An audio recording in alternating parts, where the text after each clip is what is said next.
Баршаңызға қайырлы күн, достар. Бүгін сіздермен бірге менің ең сүйікті салатымның бірі тещин язык, яғни ененің тілі деген салатты жасайтын боламыз. Бұл салат менің ең сүйікті салатымның бірі. Бұл салатты сіз қонақ келген кезде қойсаңыздар да болады, немесе күнделікті өмірде қолдансаңыздар да болады.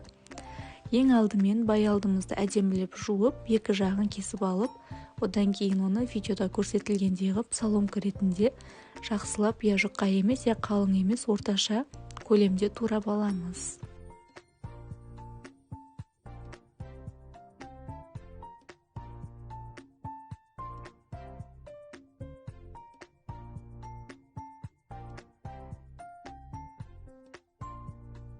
Ендігі кезекте кляр жасайтын боламыз. Мен клярға жұмыртқа мен тұзды ғана араластыратын болам.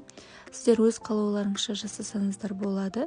Кейбіреулері клярсыз жасайды, яғни баялдының өзін тек қуырып алады. Кейбіреулері сүт қосады жұмыртқаға, кейбіреулері жаңағындай ұн қосып жатады. Сіздер өз қалауларыңызбен жасасаңыздар болады. Маған жұмыртқамен жасаған ұнайды. Одан кейін баялдымызды осылайынан қызып тұрған майда қуырып аламыз да, құрғақ салфетканың үстіне, яғни құрғақ сүлгінің үстіне салып, майын сорғытып аламыз. Әйтпесе баялдымыз майлы болып кетеді.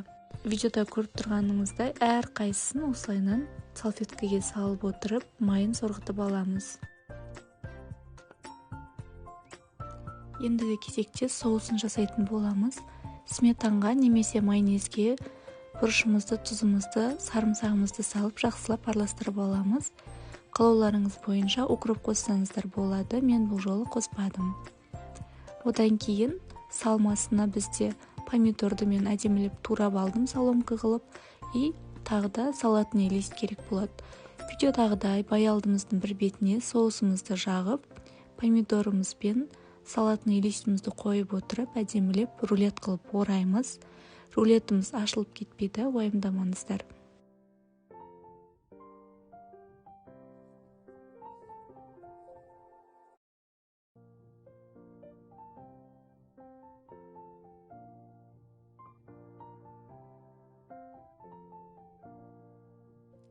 Салатымызды осылай майонездің көмегімен ұзорлап әдемілеп ұсынсақ болады. Менің салатым сіздерге ұнады деген үміттемін. Маған лайк басып, комментарий жазып қолдап кетіңіздер. Баршаңызға ас болсын. Сіздермен болған Гүлзада. Қош сау саламатта болыңыздар.